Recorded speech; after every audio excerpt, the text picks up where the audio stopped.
Andy Pero, a survivor of the mind control tactics used in the Montauk Project experiments, shares insights and repressed memories about his experience at secret military bases. Andy Pero underwent a program which used traumatic mind control and psychic power tactics similar to those used in the Montauk Project. In an interview with Eve Francis Lorgan, Andy Pero shared his experience with trauma-based control of the mind and the Montauk explorations in consciousness. He recalled sessions where he was tortured and put through shock treatments. This is done to have the ability to reprogram participants to do things they were not able to previous to the programming.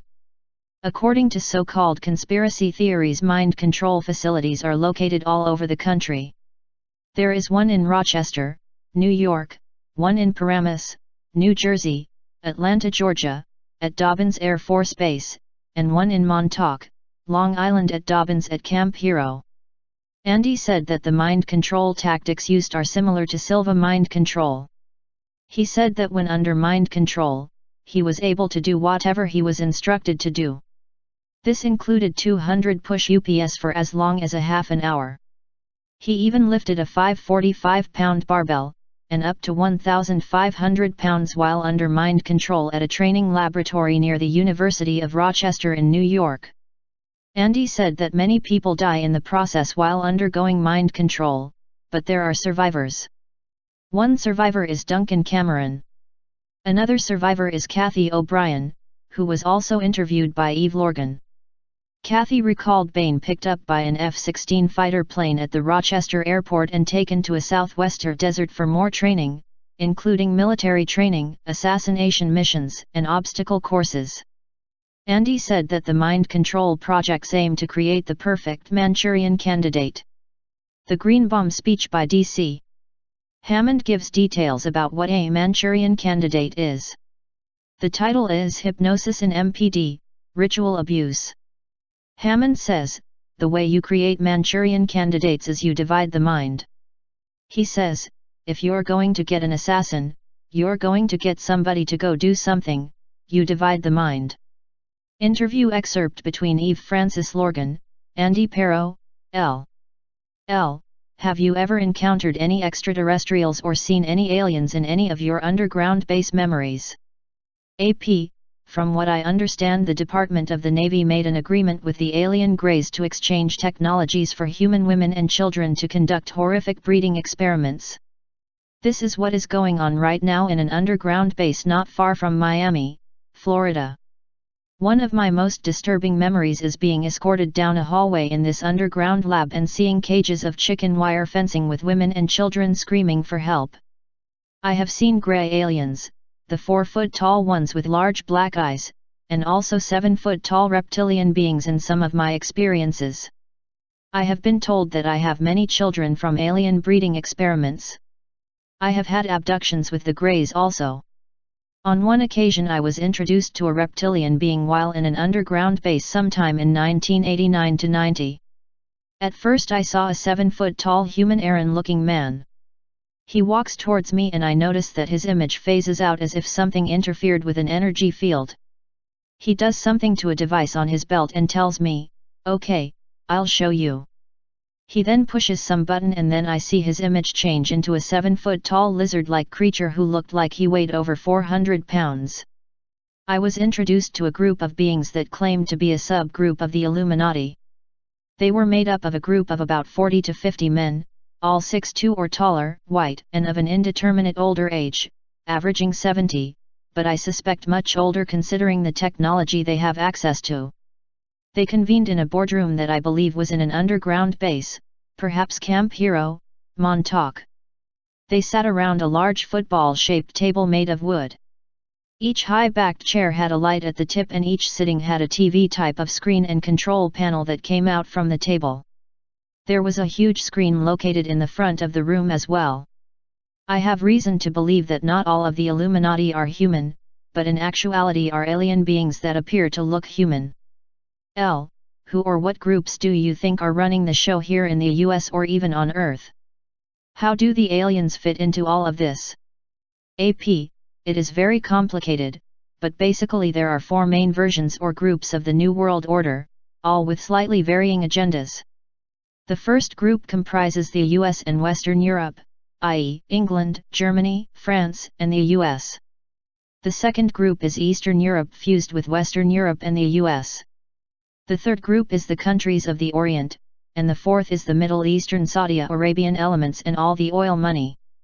There are also off-world groups, aliens and future human Nazis types called Zardanians, Reptilians, Greys, and Dracos, who also have a hand in the NWO plans. For the time being, the old money groups of Europe and England have teamed up with die-hard Nazi factions, Jews and Americans forming the group that has always been known as the Illuminati and affiliated secret societies. This large international group controls the media, police force, military, etc. The Illuminati is also part of the NWO plan, which includes members such as George Bush, Prince Charles, and other high-ranking people. As for the aliens, I think most of the alien Greys are either under the authority of or in collaboration with the Reptilians, Dracos, and the Illuminati, based on some of my experiences and memories that are still returning to me. Some Grey groups are in conflict with the Reptilian/Draco agenda and are doing their own thing, human/Grey hybridization programs, so to speak. Their agenda gets into heavy spiritual matters having to do with acquiring an emotional body and an ability to ascend to higher dimensions. They are using humans to accomplish this via the human/alien hybrids. Humans have the key in terms of having a threefold essence or unity of being: physical, emotional and spiritual. Other aliens have lost this unity of being, because of the fall from grace, thus inhibiting them from ascending to higher dimensions, or evolving to higher levels. This gets back to the original Luciferic rebellion, fallen angels, and the various conflicts between species. The Montauk Project is a supposed group of operations that were had by the United States government. Operated at Camp Hero or the Montauk Air Force Station, the point of these operations were to strengthen the United States information about psychological warfare. On the side, they also wanted to research time travel. There have been books on the Montauk Project by Preston Nichols. Some people believe that is the origin of the stories about Montauk, Long Island. These stories go decades back, however. Originally started in the early 1980s, book writer Preston Nichols claimed that he had suddenly remembered things in his memory that were repressed. Originally from New York, Nichols claims that he had degrees in psychology, electrical engineering, and parapsychology. Those who believe in the Montauk Project say that it is a continuation from the Philadelphia experiment, an infamous experiment which happened circa 1943. They were studying around electromagnetics, and were curious about how to make things invisible and how to use them in the field of war. However, when a report was prepared for Congress, it was rejected. They claimed that this sounded far too dangerous. However, it was funded secretly by the Department of Defense with $10 billion from the Nazi gold train. Work began in Long Island, New York, but initially upgrades were needed. They moved the base to Montauk in the late 1960s. They made a bunker underneath the base, and then to mask it they had the area closed off due to environmental contamination. Rumors began about what happened. People said that the facility had 12 levels. There were hundreds of workers. There were rumors that the buildings underground were so big that they had gone far past the limits of Montauk. Desperate for people to test on, it is believed that they took homeless people and orphans. Some of them were never seen again, and few survived. One of these survivors, Stuart Swerdlow, claims to have been involved.